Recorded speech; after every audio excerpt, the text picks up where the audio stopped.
So these are the things that I have to contend with, and then I have to organise myself. Now, somebody wrote to me, having watched the first few videos, and said, you must have spent hundreds of hours getting this ready. And I have to confess that I didn't. I watched the video of Norman, and I'm going to talk about that. I want to conclude with that. And I thought, no, that's not quite right. And I'm going to read that out to you so you'll know what I mean, but probably not this video. And then I sat down one evening, and then the next morning I spent about 4 hours doing the script for the first 5 videos. And then when I'd finished that, I thought, well, I've got the notes of what happened on the Friday afternoon meeting. These are not available to most people, so I'll read them out. That took me 2 videos and 80 minutes. And after that, I had a few where I was making corrections about Smuts. And I do hope that you will watch the video about Smuts, because he, in correcting what I'd said in video 5, on video 9, I'd written to Smuts and asked him if I'd given the correct position. It's what I'd been told. And so he sent me an email about how he left Andrews, how he resigned, and I didn't know that story, and it's very interesting. And I keep on, as I've mentioned before, when you do history, you think to yourself, now, did I get that right? So you go back and look at something else, and that prompts another thing. And I really thought I was finished. But I thought I should go back and make sure that I represented Norman correctly. Now, I must, well, I should say it in the next video, so I'll leave it. Then I thought Norman wrote a paper. It was in 2006. I couldn't remember the title, but I went on Google and I found it. Thought it was on Spectrum, went looking in their archives. Noted that I had, because I've got a file which I'm going to put on a hard drive and put in Avondale archives and possibly PUC archives, and I'm collecting documents to make it easy for people who want to read the primary documents of Glacier View. And one of these documents is Spectrum, and the Ministry magazine wrote its Glacier View issue in September 1980, but the Spectrum one was in November 1980, and if I mentioned it was in September, I was wrong. The main issue of Spectrum, and I had downloaded that and I had a look through it, and I thought, well, there's some things in here. I see the scholars got it right. I'm more of a practical person. Des is the great reader and researcher. I can do it if I have to, but I actually find it quite difficult reading, and you'll notice that I'm hesitant when I speak and I get some of my words mixed up. And I wonder, if I didn't mention this before, my brother, when I was about 5, we were in the garden and I was standing behind him. He had a cricket bat and he went back to hit a shot and he hit me on the forehead. And I wondered if I had some damage that you know, or I could be a bit dyslexic. I do transpose letters when I type. It's never really seemed any problem to me, but it's a possibility. So I'm not aware of this, but it goes into the brain. I'm rambling here, but a few weeks ago, Des was taking a meeting out in the open, not far from here, and I got distracted. Now, Des is fairly profoundly deaf, so you can't hear the background noise. And there was a lady who was really noisy at a picnic table behind me, and I turned around to look, and of course, Des thought I wasn't listening to him. So he made a comment. He asked me a question, and you could see the people in the audience went like this. What was that about? But that was a joke between me and Des, because in class I was often distracted talking to the person next door. And when I was in Des's classes in the 1960s, you know, people listened in Australia. You didn't sort of read books or look at gadgets. You listened, and he noticed that I was often distracted. But I pointed out to him that I'm possibly the only person in the class who wrote an essay about Antiochus Epiphanes that he noticed. And he thought at the time if he'd written it, he'd have been kicked out of the church. But me, being a new church member, I had no idea. Much of the time I've had no idea that I've been a heretic or that I've been a bad girl. Anyway, I don't know how I got off on that, but anyway, what I'm trying to say is that I didn't go back and go through all the documents. I've gone back when I've seen a need for it.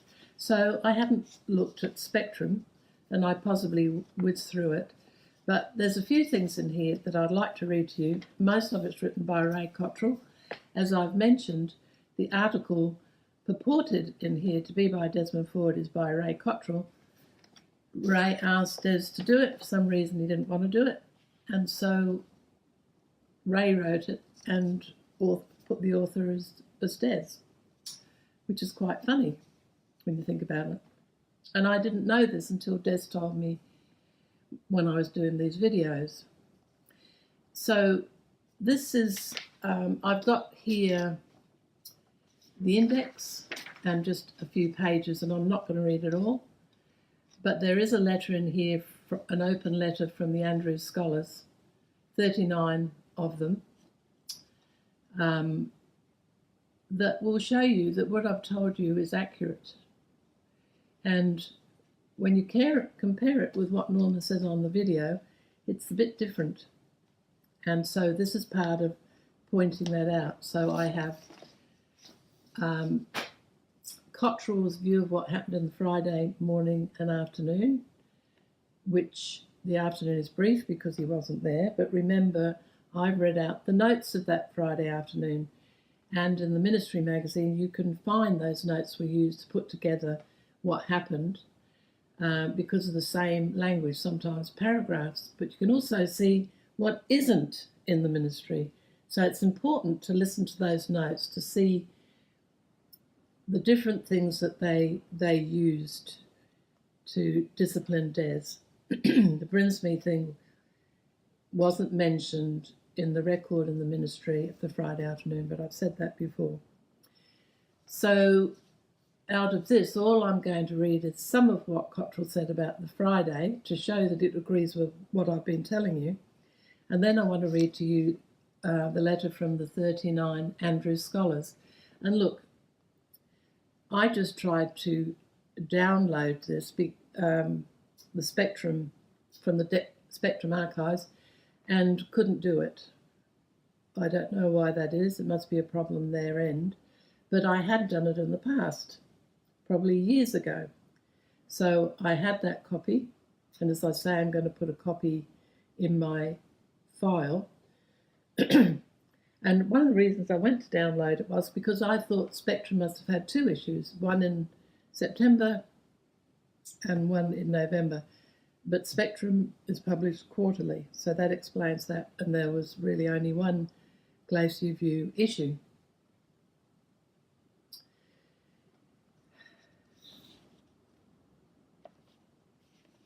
So anyway, this is Cottrell. So, and we're at Friday morning. On page 15, after the reading of the consensus reports, you remember the whole group got together, they duplicated the papers, they read them out from the front. After they read out the one on Ellen White, discussion continued. Wilson said, "There is clear harmony in these reports. It is beautiful." It is beautiful, listener, this is me, but it's different to what you think, Elder Wilson. Walter Scragg said how close the statements are, meaning one was on the Bible, one was on Ellen White. Elder Harding said there are no errors in Ellen White's writing. Beware of historians. So that gives you a right-wing perspective.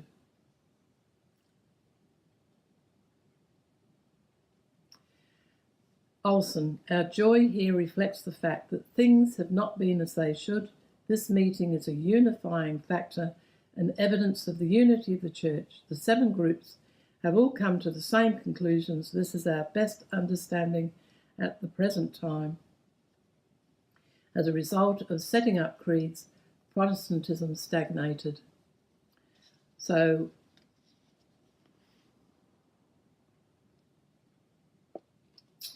okay, we're Friday morning still. So you see that the brethren are seeing that the consensus statements reflect what the Church has always taught. So you have, I'll talk about this right at the end. Friday morning, adopting the consensus statement. As the close of the conference approached, a drafting and screening committee combined the 7 group consensus reports for all 4 days into a unified consensus statement for the committee as a whole. The 15-page consensus statement consists of 2 parts, Christ in the Heavenly Sanctuary and the role of Ellen G. White's writings in doctrinal matters. All present, including Dr. Ford, found the statement viable, some because it affirmed the traditional interpretation and others because it recognised the problems and need for further study. So you see how it depends on the reader how you interpret it, the consensus statements. Another document, a 10-point critique of Ford's position paper, see pages 72 to 75 of this spectrum, was read the same morning to the full assembly in the spirit of love and a desire to heal, and with the intention of being fair to Dr. Ford, to his position paper and to the Church.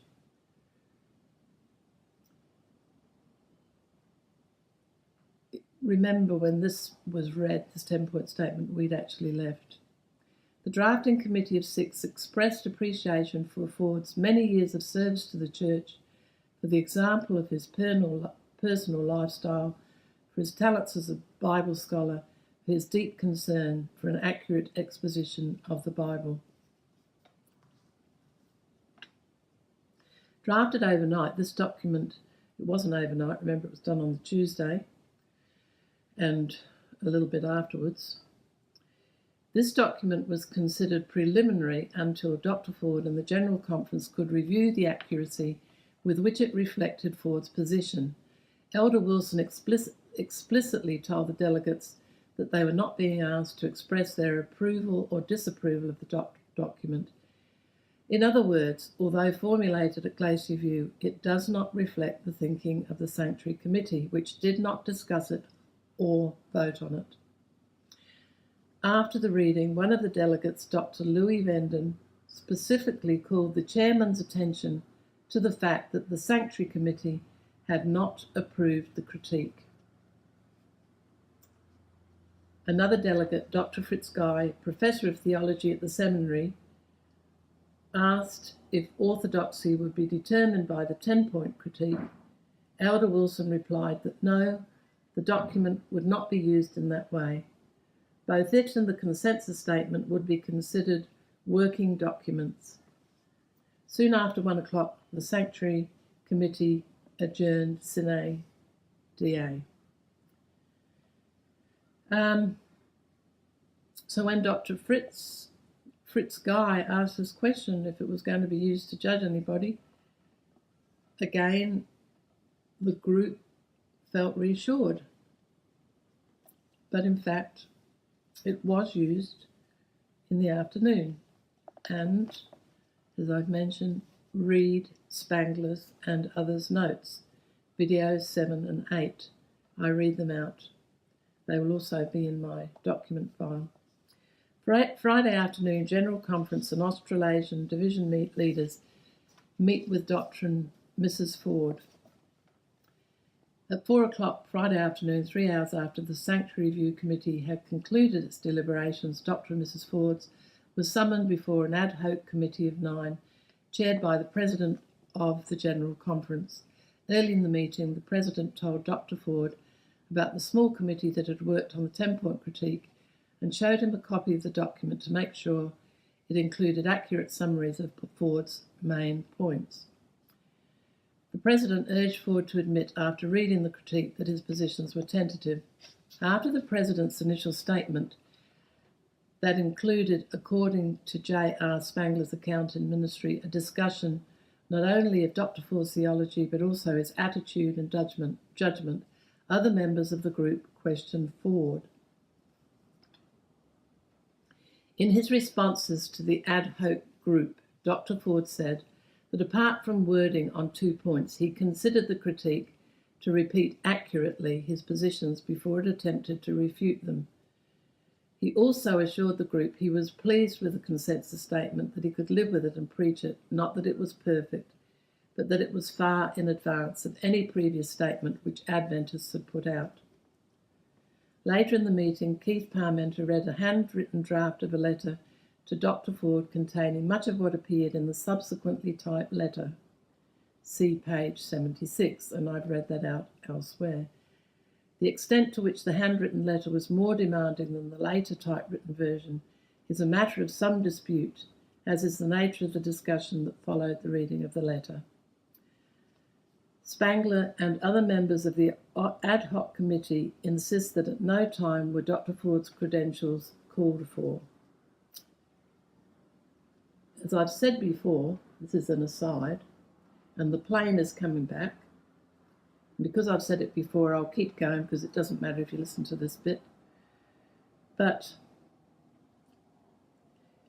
the reading of the 4 points of the letter, as I've pointed out, 2 of them, one was about Brinsmead, and that Des had to go on record in the review against Brinsmead, and the other one was that he had to renounce his views and say he was wrong and say so in the review. Now, Des and I record that that was in the 4-point letter of Spangler. The one that came out, as I've read to you, is a lot softened. Don't use the same language about Des having to completely change his mind. It sort of uses the word suspended, meaning he could put his views up here on a shelf and help the church to unravel its problems. But that letter was quite different. And although they didn't have, as a committee, it had to go through due process, a number of committees. They gave Des no option but to say, I can't live with this. And it was pretty obvious, as I've mentioned, that the fact that Parmenter said to us after the meeting about the job in the SHF, and he looked quite pleased, it was said as jokingly, implies they all got the idea that it was over. You've heard of the phrase covering your back, because they had to go out and the rumour got around about Des and they had to answer questions. Dr. Ford remembers the handwritten version as being so differently worded from the later version that he was justified in thinking that he was being asked to surrender his personal convictions on the exegesis of Daniel and Hebrews, and on the basis of the 10-point critique, to declare publicly that he was in error and ready to change his mind. He agrees he was urged to take time to consider his answer, and then instead he said, "You've made it very easy for me, brethren. I cannot do what you ask. We don't need time to think it over. You may consider this our final answer to your conditions." He also remembers asking, "Are you asking me to lie?" Parmenter replying in substance, "No, we don't want you to go against your convictions, but if you can't affirm these requirements, I shouldn't have to ask you for your credentials. You should be giving them to me." And then he mentions about the terms. They would pay their fare back to Australia and they'd receive 6 months severance pay. There was no doubt in our minds that the decision was final, the Fords have subsequently said. And remember, people, I was there. This is what happened. And the notes of Spangler back up a number of things that are said here. I think that's enough of that. I've only read that to show you that Cottrell presented things in the Spectrum in November of 1980 the same way as we did.